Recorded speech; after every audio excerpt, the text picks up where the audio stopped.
Ikigai, and Shobha will be reading for us. Shobha. So, yes, let's start reading. Advantages of flow and disadvantages of distraction. Advantages of flow: a focused mind, living in the present. Disadvantages of distraction: a wandering mind, thinking about the past and the future. We are free from worry. The hours fly by. We feel in control. We prepare thoroughly. We know that we should be doing at any given moment. Our mind is clear and overcomes all obstacles to the flow of thought. It's pleasant. Our ego fades. We are not the ones controlling the activity or task. We are doing the task is leading us. Disadvantages of distraction: concerns about our daily life and the people around us invade our thoughts. Every minute seems endless. We lose control and fail to complete the task at hand, or other tasks or people keep us from our work. We act without being prepared. We frequently get stuck and don't know how to proceed. We are plagued by doubts, concerns, and low self esteem. It's boring and exhausting. Constant self criticism, our ego is present and we feel frustrated. या सो this is अगर flow में होना और बहुत ज्यादा distracted होना, अगर बार बार अगर आप कुछ काम कर रहे हो और कहीं इधर उधर लॉस्ट हो रहे हो, कुछ आपको डिस्ट्रैक्ट कर रहा है, काम करते करते आप इंस्टाग्राम ऑन कर रहे हो, अभी आपके सारे काम पेंडिंग पड़े हैं और आप वो कर रहे हो, तो इसमें लिखा हुआ है किसी भी तरह का डिस्ट्रैक्शन अगर है तो आपका फ्लो स्टेट नहीं आएगा। फ्लो स्टेट में आप you reach great lens and Heights and beautiful journeys and more creativity, like बहुत हंचेस एंड इंट्यूशंस आते हैं। आपको पता होता है दैट लाइक इस वक्त एग्जैक्टली क्या करना है, दिमाग बहुत अच्छा चल रहा होता है, आप इंजॉय कर रहे होते हो, आपकी प्रोडक्टिविटी बढ़ती है। वही अगर आप डिस्ट्रैक्टेड रहते हो तो आपका कोई काम पूरा नहीं होगा। आज के काम कल में पेंडिंग हो जाएंगे, कल के काम परसों में पेंडिंग हो जाएंगे। आपको सेल्फ वर्थ और सेल्फ एस्टीम भी धीरे धीरे कम हो जाएगी। सेल्फ वर्थ कम होने का मतलब है कि आपको लगेगा I am not able to achieve anything. आप अपने आप को लुक डाउन करना शुरू करोगे बिकॉज एक्चुअली आप काम नहीं कर पा रहे हो ठीक तरीके से, और आपको ये लगता है कि मुझ पे कोई सेल्फ कंट्रोल ही नहीं है। मतलब I am just doing like मुझे पता है मुझे ये नहीं करना चाहिए फिर भी आई एम डूइंग इट। मुझे पता है मुझे मीठा नहीं खाना चाहिए फिर भी मैं खा लेती हूँ, खा लेता हूँ। मुझे पता है मुझे ऐसे नहीं करना चाहिए, मुझे पता है मुझे टाइम वेस्ट नहीं करना चाहिए, फिर भी मेरे साथ ऐसे हो जाता है। मुझे पता है कि मुझे 10 बजे तक सो जाना चाहिए so that I am very fresh in the morning and I can have a longer day, but मैं नहीं, बिकॉज देर आर डिस्ट्रैक्शंस। तो बहुत ज्यादा डिस्ट्रैक्शन होते हैं, इसका मतलब है हमारे सबकॉन्शियस माइंड वायर हो जाता है for lack of self control. अब आप उसका असर हर जगह देखोगे, किसी भी चीज पे आपको कंट्रोल नहीं होगा, ना खाने पीने पे होगा, ना अपने डिसिप्लिन पे होगा। डिसिप्लिन ही नहीं बन पाएगा जिंदगी का। You will just lead that life, उठे ये किया, ब्रेकफास्ट किया, या चले गए, आधा काम किया आधा काम नहीं किया, और फिर बोलना टाइम नहीं मिलता, टाइम नहीं मिलता, टाइम नहीं मिलता, टाइम नहीं मिलता। टाइम नहीं मिलता मतलब इनएफेक्टिव हो रहे हो। अपनी जिंदगी के बारे में सोचो। टाइम सबके पास 24 घंटे ही होता है, whether it is Mukesh Ambani, whether it is Warren Buffett, whether it is me, whether it is you, whether it is anybody in the world. सबके पास 24 घंटे होते हैं। बट बहुत लोग हैं जो 24 घंटे में 48 आवर्स का काम कर देते हैं बहुत आराम से, है ना। क्योंकि अगर टाइम इफेक्टिवली आपने यूज करना सीख लिया, अगर आप एक जगह बैठ के फोकस के साथ काम करते हो, तो आप बहुत कुछ जिंदगी में अचीव कर पाओगे। That's very very important, right. And you will then feel very rewarded. और जब आप अपने आप को रिवॉर्डेड फील कराते हो, आपकी सेल्फ वर्थ बहुत ज्यादा, अपनी नजरों में आप बहुत ऊंचे पेडेस्टल पे बैठते हो, है ना। दैट आप अपनी नजरों में बहुत ऊंचे हो जाते हो। उसी को तो बोलते हैं self worth and self esteem. अब आपकी अच्छी है, now you are so comfortable in your skin. मतलब आप एक अलग इंसान बन जाते हो। जैसे कई बार होता है ना, पीपल पीपल प्लीजर्स, कि उसको अच्छा लगेगा इसलिए ऐसा कर लिया, उसको ये अच्छा लगेगा तो ऐसे कर लिया। वो सारी चीजें जिंदगी से चली जाती हैं, है ना। You are so okay with how you are, the way you bring yourself on the table, the way you show up for yourself, है ना। वो सारी चीजें चेंज हो जाती है, अंदर से एक कॉन्फिडेंस आता है। ये सारा बताया हुआ है इसमें। और फिर अगर आप स्टक भी होते हो जिंदगी में, तो आपको ये पता होता है आगे कैसे बढ़ना है, क्योंकि आपने ऑलरेडी परसीव्ड ऑब्स्टिकल्स को गेज कर लिया था कि ये इसमें इशू आ सकता है, so you are fully prepared and armoured for it, है ना। ये इस तरह से ये बताया है, इसीलिए अपने सारे काम पूरे करो, टाइम वेस्ट मत करो बहुत ज्यादा। हमको सबको बहुत अच्छे से पता है कि हम कहाँ टाइम वेस्ट करते हैं, ठीक है। उसमें आपकी बहुत ग्रोथ होगी। कभी कभी ऐसे होता है कि आप लोगों को नो नहीं बोल पाते, इस चक्कर में आपका टाइम वेस्ट होता है। अब नो बोलना सीखना पड़ेगा। अगर कोई आपको फॉर ग्रांटेड ले रहा है, कभी भी उठा, अब कोई भी है ना, मतलब कभी रिश्तेदारी में ये होता है दैट ए पर्टिकुलर पर्सन, रिश्तेदारी की बात कर रही हूँ, हम सब तो वैसे ही बहुत एक दूसरे से मीनिंगफुली बात करते हैं, और बात भी करते हैं तो फ्रीक्वेंसी अच्छी होती है, सिर्फ अप्रिसिएशन की बातें होती है। लेकिन अगर कोई रिश्तेदारी में ऐसा है जो आपको फॉर ग्रांटेड ले रहा है, आपको लगता है कि उसकी वजह से आपका बहुत ज्यादा टाइम वेस्ट होता है, because that person is whining all the time. Whining is जब अपनी प्रॉब्लम एक बार बता दी उसको शेयरिंग बोलते हैं, उसके बाद से वो वाइनिंग में कन्वर्ट हो जाती है, एक ही बात बार बार बार बार बार। इसका मतलब है कि आपने पहली बार जब उसको बताया था कि आप ये नहीं ये करो, तो उसने आपकी बात भी नहीं सुनी थी, तभी ना वाइनिंग आ रही है। वरना हम सबकी जिंदगी में तो चेंजेस आ ही रहे हैं ना, और आते ही जा रहे हैं। लेकिन आप एक ही चीज को पकड़ के बैठे रहोगे अपनी जिंदगी के बारे में, तो इट कन्वर्ट्स इनटू वाइनिंग। इसका मतलब दुखड़ा रोने की आदत है, वाइनिंग की आदत है। और यही नहीं, हर जगह वाइनिंग की आदत है। इधर भी ऑफिस में भी वाइनिंग हो रही होगी, पड़ोसी से भी हो रही होगी, उससे भी हो रही होगी, उससे भी हो रही होगी, ठीक है। मैंने आपको बताया था, मेरी कुलीग थी, मेरी मम्मी बीमार है, मेरी मम्मी बीमार है, मेरी आई सेड तुम्हें पता है कि by the law of attraction तुम अपनी मम्मा को ठीक होने का मौका ही नहीं दे रही हो। हर इंसान, फिर एकदम से मैं आती थी ऑफिस में, then she would become quiet, then again she would say, फिर मुझे कोई और बताता था एक्चुअली वो मैम का वो चल रहा है ना, उनकी मम्मी बीमार है। मैंने कहा then that means everybody knew about it. तो आप एक ही दुखड़ा रोते रहोगे तो कैसे काम चलेगा, है ना। You have to just resurrect, say what is it that I can do right now and move on. उनको ठीक करना, अपनी मम्मा को या अपने डैड को आपके हाथ में, आप अपना जर्नल उठाओ और सारी चीजें लिखो that I am so grateful to papa, उन्होंने जिंदगी में इतना कुछ किया। I am so grateful to my father that उन्होंने मुझे ये सिखाया। I am so grateful to my papa कि वो अपने ऑफिस में कितने कमिटेड थे। I am so grateful to papa that वो ऑफिस से आते वक्त फ्रूट्स लेके आते थे। I am so grateful to papa that उनको खाने का कितना शौक था, उन्होंने मुझे भी इतना अच्छा शौक दिया है। I am so grateful to my father कि उन्होंने मुझे वहां घुमाया। I am so grateful to my father, उन्होंने मुझे जूते पॉलिश करना सिखाया। I am so grateful to my father कि उन्होंने मेरे स्कूल की कॉलेज की फीस दी। I am so grateful to. आप ये लिखना शुरू करो, एकदम से एनर्जी चेंज होगी, और आप देखना आपके पापा अगले दिन सुबह ही बिल्कुल ठीक ठाक उठेंगे। Like that is how life is like, but it takes time for us to understand. हाँ जी शोभा जी, पढ़िए। Flow in Japan, Takumis, engineers, geneticists, and otakas. What do Takumis, that is artisans, engineers, inventors, and otakus, fans of anime and manga, have in common? They all understand the importance of flowing with their ikigai at all times. One widespread stereotype about people in Japan is that they are exceptionally dedicated and hardworking. Even though some Japanese people say that they look like they are working harder than they really are, there is no doubt, though, about their ability to be completely absorbed in a task or about their perseverance when there is a problem to be solved. One of the first words one learns when starting Japanese lessons is ganbero, which means to preserve or to stay firm by doing one's best. No, no, no, Japanese it's persevere. It's persevere. persevere. Yeah, persevere or to stay firm by doing one's best. Japanese people often apply themselves to even the most basic tasks with an intensity that borders on obsession.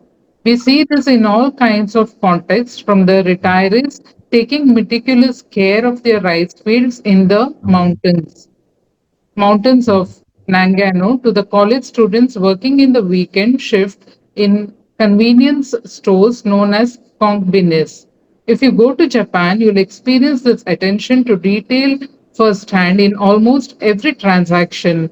Walk into one of the stores that sell handcrafted objects in Naha, Kanazawa, or Kyoto, and you'll discover that Japan is a treasure trove of traditional craft work. The people of Japan have a unique talent for creating new technologies while preserving artisanal traditions and techniques. Yeah, how beautiful that is. I think that's even in India. हम जितना progress हो रहे हैं लेकिन हम बहुत traditional है, like हमारे जो तौर तरीके होते हैं, जिस तरह से हम कंडक्ट करते हैं. I think there's a lot of culture. India is such a cultural place, while at the same time it is expanding, evolving technology wise.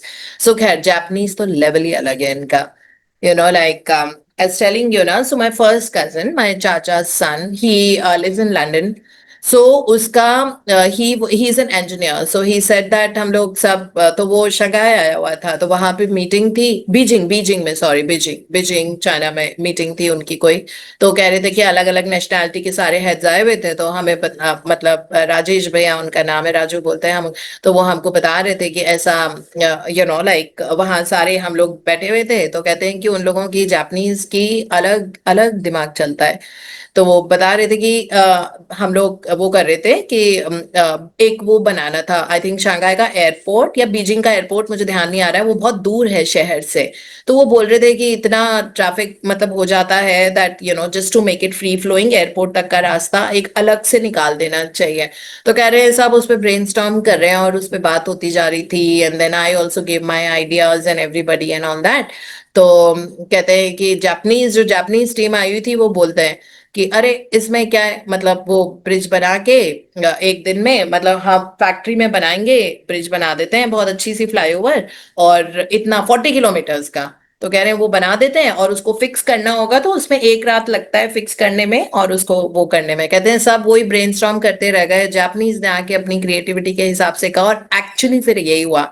So Japan ने उनका वो कॉन्ट्रैक्ट लिया था वो ब्रिज बनाने का. And that bridge got made in the factory and then it was placed उसमें. एक रात लगी है बस, क्योंकि ऑब्वियसली चाइना डिडंट वांट कि ट्रैफिक रुके. और मतलब बहुत दिन तक ना, मतलब 40 किलोमीटर का अगर कोई फ्लाईओवर बन रहा है तो बहुत टाइम लगेगा ना वो बनने में. सो वो नहीं चाहते थे कि लोगों को इनकन्वीनियंस हो और वो सारा. सो एकदम से तो वो this is what my cousin was also telling me. वो यही कह रहा था कि इतना इतने ये लोग, because he travels a lot और उसकी टीम में खूब सारे जापानीज है, कहता है उनका अपनी लाइफ को कंडक्ट करने का, सोचने समझने का तरीका ही अलग है. वो अपनी लाइफ में पीछे मुड़ के देखते ही नहीं है, उनकी आंखें है ही नहीं पीछे. वैसे तो हमारी भी नहीं है लेकिन हमने उगा ली है पीछे. पूरे पीछे लाइफ में देखते रहते हैं उसने ये क्या था, 25 साल पहले ही हुआ था. तो हम हमारा तो खैर बुरा ही हाल है, लेकिन we are trying to evolve ourself. तो कहते हैं वो तो देखते ही नहीं है, उनको बस ये है नेक्स्ट बेस्ट बेस्ट चीज क्या करनी है, नेक्स्ट बेस्ट फुट फॉरवर्ड कौन सा होना चाहिए. So he was also, we were just having a conversation over dinner when I was, like when we met last in Pune because my chacha ji lives there. So वो आया हुआ था UK से. तो यही बात उसने इतनी अमेजिंग चीजें मुझे बताई जापानीज के बारे में. कहता है कि उनका उनका थॉट प्रोसेस ही अलग होता है, मतलब क्रिएटिविटी का लेवल जो आप सोच भी नहीं पाते हो, है ना. So that is who they are. जैसे इसमें बताया हुआ है कि जितने भी एनिमे लवर्स, आर्टिजन्स और ये सब होते हैं, आपने अभी भी देखा है कि चाहे जापानीज कितना भी वो हो, अभी भी जमीन पे बैठ के खाना खाते हैं. राइट, उनकी डाइनिंग टेबल पे कुर्सियां नहीं होती हैं, उनकी डाइनिंग टेबल पे आप जमीन पे बैठते हो, है ना. और वो भी लेग्स टिपिकली उस तरह. अभी भी उनका ग्रीन टी पीने का जो रिचुअल है कि पूरा परिवार इकट्ठा हो और ग्रीन टी पिए, वो छोटे छोटे से सुंदर सुंदर कप में जो पीते हैं, है ना, अभी भी वो रिचुअल है. चाहे वो कितनी भी आगे एडवांस हो गए, जितनी भी मित्सुबिशी और ये सुजुकी, ये सब वही तो वहीं की तो गाड़ियां हैं, उन्होंने ही तो की थी. ये सारे जापानीज नाम्स हैं, नेम्स हैं.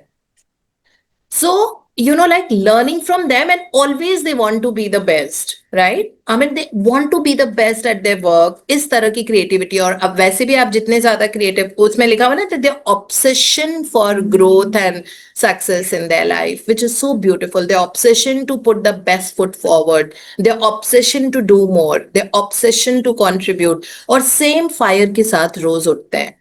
सेम फायर जो उनमें आज से 10 साल पहले थी. अभी हम आगे जाके एग्जाम्पल्स पढ़ेंगे ना लोगों का, आप देखना उसमें उसमें रियल लाइफ एग्जाम्पल्स है कि वो बंदा रेस्टोरेंट चलाता है, वो वह वहां काम करता है, उनमें सेम फायर है. 30 साल से वो सुबह उठ के is like, I really want to go to work, I want to do my best.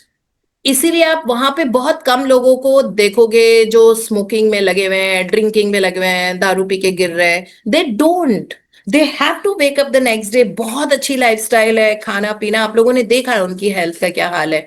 One place with literally no obesity, right? There is no obesity there because they are so mindful of the eating drinking. आपको पता है ना, वो 10 kilometre तक cycle use करते हैं, right? They don't use cars. ऐसा नहीं है उनके घर में गाड़ियां नहीं है, उनके घर में बहुत लग्जरी कार्स होती है, but they prefer to walk in cycle to work.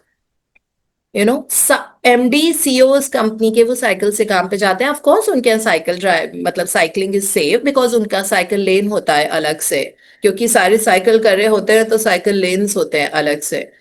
But amazing discipline when we talk about that early to bed, early to rise, मतलब जितना हम बोले उतना ही कम है, जिसके कारण उनका दिमाग, उनके कोई डिस्ट्रैक्शंस ऐसे लाइफ में, मजे बहुत करते हैं। इट्स नॉट दैट आप टोक्यो जाओगे आप बहुत एंजॉय करोगे, मजे बहुत करते हैं, बट आप देखो fitness, slim and trim, toned, ऐसे बटर स्किन होती है उनकी even when they are 70 80 and 90।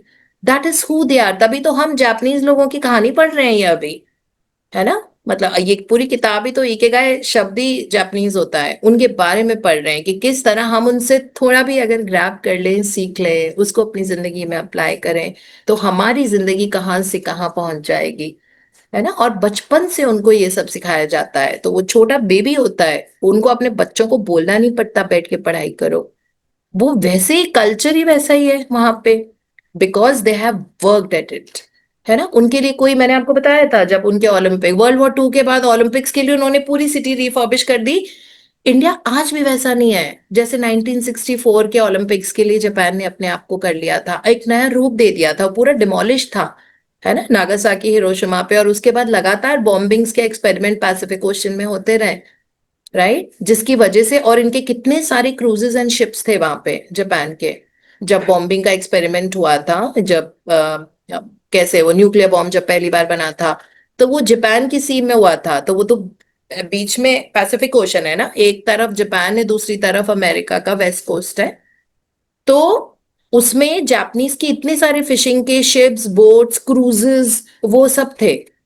And imagine वो सब तहस नहस हो गए, उनके इतने क्रूजेस, उनके बोट्स, बिकॉज इतना डीप वाला न्यूक्लियर बॉम्ब किया था वो, वाटर न्यूक्लियर बॉम्ब पानी के नीचे, just to see the effectivity and everything got this thing. मतलब इस सिचुएशन से जापान निकल के आया है, and today it is where it is. Like technology देखनी हो तो वहां पे सीरियसली इट इज इनक्रेडिबल।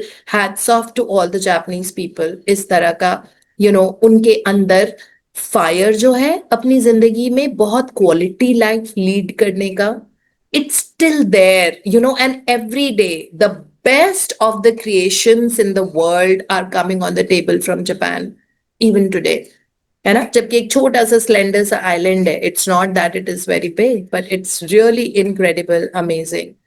बहुत उनका डिमीनर, उनका conduct is so beautiful, right? So इसमें यही सारा बताया हुआ है कि वाइल उन्होंने अपने कल्चर को प्रिजर्व किया है, ये नहीं कि टेक्नोलॉजी में वो नंबर 1 है तो वो कहाँ से कहाँ पहुंच गए और अपने आप को बहुत तोप समझे। They are And very ma'am, पीपल। the 4G training is also compulsory for them, for everyone to या undergo a 4G training. Yeah, या so that वाह, they can protect the country as well. Wow, that's amazing, right? That's so good. And वो बहुत readily करते होंगे बिना complain के, क्योंकि कंप्लेन वर्ड है ही नहीं जापानीज में, किसी भी चीज के लिए वाइनिंग नहीं होती है वहां पे। So this is how beautiful it is, like. So वही मेरा कजिन ने मुझे इतनी सारी बातें बताई है जापानीज की, कहता है किस तरह वो बात करते हैं, कैसे वो खाना खाते हैं, बहुत थोड़ा सा खाना खाते हैं, है ना? और वो बोलते हैं it's enough, it's enough for us, जैसे कोई और बोलता भी है। हर चीज के लिए मतलब मेहनती, मेहनत करना अपने आप पे बहुत ज्यादा करते हैं, राइट? इतना इतना वॉक करना, इतना इतना ये करना, दैट मीन्स हर एरिया में दिमाग भी चलता है, शरीर भी चलता है। सो हमको वो अब करना है ऑपोजिट, जो मैंने एक किताब लिखी थी कुछ टाइम पहले, तो मैंने उसमें ये चीज लिखी थी that we have come to an era where body is not moving too much, mind is moving too much, and we have to create a world just opposite of this, where mind is moving a little lesser, mind is calmer, calmer मतलब बहुत peaceful है, शांत दिमाग है, and body is moving more, तो ये जब opposite हो जाएगा ना हमारी भी कंट्री, क्रिएटिविटी तो यहाँ पे कमी नहीं है ना, बहुत क्रिएटिव। आई थिंक वर्ल्ड के बेस्ट डॉक्टर्स इंडिया में हैं, वर्ल्ड के बेस्ट इंजीनियर्स इंडिया में है, क्रिएटिविटी इंडिया में बहुत ज्यादा है ना, बहुत अच्छी जगह है। बस वहां लेजीनेस में, खाने पीने में थोड़ी मात। खाना इंडिया का सबसे अच्छा है, इतने फल, इतनी सब्जियां, इतने लेग्यूम्स, दालें, 570 किस्म की दालें यहाँ पे किस कंट्री में मिलेंगी, है ना। कितनी शुगर केन यहाँ पे होती है, बट वो दिन आ गया है कि शुगर केन का जूस ही नहीं पी पा रहे हैं हम, है ना। हालत ऐसी हो गई है दैट इतनी बीमारियां कि शुगर केन का जूस नहीं पी पा रहे। सो ये सारी चीजों को रियलाइज करना, चीनी खा लेते हैं, मीठा खा लेते हैं, लेकिन शुगर केन का जूस नहीं पीते। तो जिस दिन हमारी ये अंडरस्टैंडिंग हो जाएगी opposite, just having said that, I am taking a free webinar on Saturday at 4 o'clock, same link, this link only, ठीक है, प्लीज ज्वाइन इन। हमारा जूम फिलहाल 300 लोगों का है, मैं देखती हूँ अगर इस दौरान 500 का हो जाए तो that way, so I try and upgrade my zoom also, लेकिन उसको हम अभी सिर्फ जूम पे हो रही है तो इसलिए अर्ली बर्ड होगा। So that way, so it's a free of cost webinar on health, totally health. You will not see me as a life coach there, okay? Only as a nutritionist. So that way, तो वो Saturday को 4 बजे होगा, 4 से 5, 5:15 तक। And please let people know जिनको health challenges है, जिनको हमको सुनने की जरूरत है, राइट। सो लिंक यही होगा, 6 बजे वाला लिंक होगा, that way. So just wanted to let you know, and let's learn from these people of Japan and move ahead in life and become the treasure trove like them. You know, this is a word I've got, treasure trove. They are the treasure trove. So we all are treasure trove, but हमने अपने अपने अंदर के खजाने की का ताला ही नहीं खोला है अभी, क्योंकि हम ना बहुत परेशान रहते हैं अपनी चीजों के साथ। तो जिस दिन हमने ये सोचा कि I have to be solution oriented, what is that next best thing that I can do right now, बस उस दिन हमारा ब्रेन भी वायर्ड हो जाएगा उसी तरीके से सोचने के लिए, समझने के लिए, and life will become very beautiful, right. So यही हमने आज सीखा है। And thank you Shobha ji for reading, and wish you a very happy birthday from all of us, and everybody I am sure is blessing you भर भर के, so that your life becomes a treasure trove.